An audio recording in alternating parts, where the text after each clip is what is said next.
ಶಿವಮೊಗ್ಗದಲ್ಲಿ ಹರ್ಷ ಹತ್ಯೆಯಾಗಿ 2 ವರ್ಷ ಪೂರೈದ ಹಿನ್ನೆಲೆ ಹರ್ಷನ ನೆನಪಿಗಾಗಿ ಪಂಜಿನ ಮೆರವಣಿಗೆಯನ್ನು ಮಾಡಲಾಗ್ತಾ ಇದೆ. ಹಿಂದೂ ಸಂಘಟನೆಯ ಕಾರ್ಯಕರ್ತರಿಂದ ಪಂಜಿನ ರ್ಯಾಲಿಯನ್ನು ಮಾಡಲಾಗ್ತಾ ಇದೆ.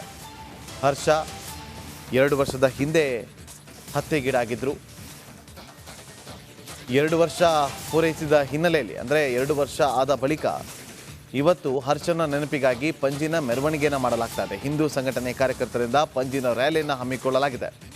ಗಾಂಧಿ ಬಜಾರ್ನಿಂದ ಶಿವಪ್ಪ ನಾಯಕ ವೃತ್ತದವರೆಗೆ ಮೆರವಣಿಗೆಯನ್ನು ಹಮ್ಮಿಕೊಳ್ಳಲಾಗಿದ್ದು, ಹರ್ಷ ಅಮರ್ ರಹೆ ಅನ್ನುವ ಘೋಷಣೆಯನ್ನು ಕೂಗ್ತಾ ಇದ್ದಾರೆ ಕಾರ್ಯಕರ್ತರು. ದೃಶ್ಯಗಳು ಕೂಡ ಗಮನಿಸ್ತಾ ಇದ್ದೀವಿ.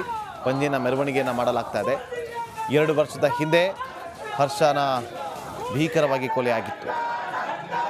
ಕೊಲೆಯಾಗಿ 2 ವರ್ಷ ಆಗಿದೆ. ಹಾಗಾಗಿ ಇವತ್ತು ಹರ್ಷನ ನೆನಪಿಗಾಗಿ ಅಲ್ಲಿ ಕಾರ್ಯಕರ್ತರು